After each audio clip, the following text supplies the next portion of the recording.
Assalamualaikum warahmatullahi wabarakatuh. Saudaraku yang dicintai Allah Subhanahu wa taala, kita ini diwajibkan untuk senantiasa terus belajar dan menuntut ilmu. Karena apa? Talabul ilmi fardhatun ala kulli muslimin wal muslimat. Menuntut ilmu itu hukumnya wajib bagi setiap muslimin maupun muslimat. Artinya muslim laki-laki dan perempuan semuanya wajib untuk senantiasa belajar dan menuntut ilmu.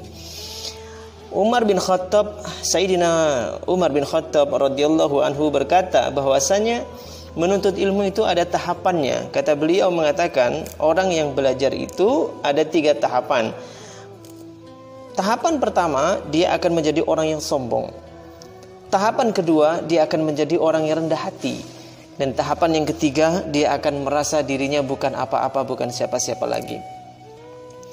Jadi kalau orang baru belajar, referensinya baru 1, kitabnya baru 1, gurunya baru itu saja, cenderung dia akan bersikap sombong, merasa dirinya paling benar, yang lain salah, pendapat yang lain salah, merasa diri yang paling benar. Karena dia memandang sesuatu hanya seperti dengan kacamata kuda, hanya dari satu sisi, dia tidak memandang dari sisi yang lain. Referensinya masih kurang, jadi merasa dia yang paling benar, paling ilmu pengetahuannya paling luas, wawasannya paling luas. Orang yang di tahapan pertama pembelajar baru ini, ciri-cirinya dia akan sombong, dia akan merendahkan orang lain, meremehkan pendapat orang lain, meremehkan keulamaan orang lain, meremehkan pendapat ulama yang lain, merendahkan mazhab yang lain, mudah mengkafirkan, mudah sekali membid'ahkan, menyesatkan orang lain. Nah, ini tahapan pertama. Adapun tahapan yang kedua, maka orang itu akan rendah hati. Kok bisa rendah hati? Dia terus belajar. Tadinya gurunya cuman ini nih, terus dia belajar ke guru yang lain, dia belajar ke guru yang lain.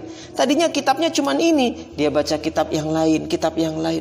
Oh, ternyata pendapat ini, ternyata ulama berbeda pendapat tentang kasus ini. Ada yang berpendapat ini berbeda. Oh, yang ini membolehkan, oh yang ini memakruhkan, oh pendapat ulama ini mengharamkan. Wawasannya terbuka. Dengan itu dia tidak akan mudah mengkafirkan, tidak akan mudah menyesatkan orang lain, membid'ah-bid'ahkan orang lain, karena kini wawasannya terbuka. Oh, kenapa ulama ini mengharamkan? Oh, dasarnya ini. Oh, kenapa ini menyunahkan? Oh, dasarnya ini. Oh, ulama ini kenapa memubahkan atau memakruhkan? Oh, pendapatnya ini, dasarnya ini. Jadi dengan begitu dia akan dewasa dalam beragama. Adapun yang ketiga, dengan terus belajar lagi, mendalam lagi, referensinya semakin banyak, dia akan lebih hati-hati dalam berbicara. Dia merasa dirinya ini bukan apa-apa lagi. Kalau yang kedua tadi, tahapan kedua, kalau yang pertama kan dia akan sombong tuh, merendahkan orang lain, meremehkan orang lain, karena masih sempit dia pemikirannya. Yang kedua, dia akan rendah hati. Dia akan hati-hati kalau berbicara. Takut kalau yang dibicarakan ini salah. Takut kalau membid'ahkan, gak taunya yang dibid'ahkan ini adalah benar-benar sunnah Rasul yang Nabi mengerjakan sendiri. Jadi dia lebih hati-hati sekarang. Nah, yang ketiga, dia akan merasa dirinya bukan apa-apa, bukan siapa-siapa lagi.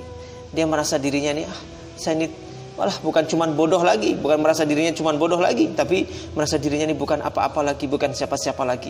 Nah, ini orang yang semakin dalam ilmunya, dia akan semakin merasa dirinya bukan apa-apa, bukan siapa-siapa.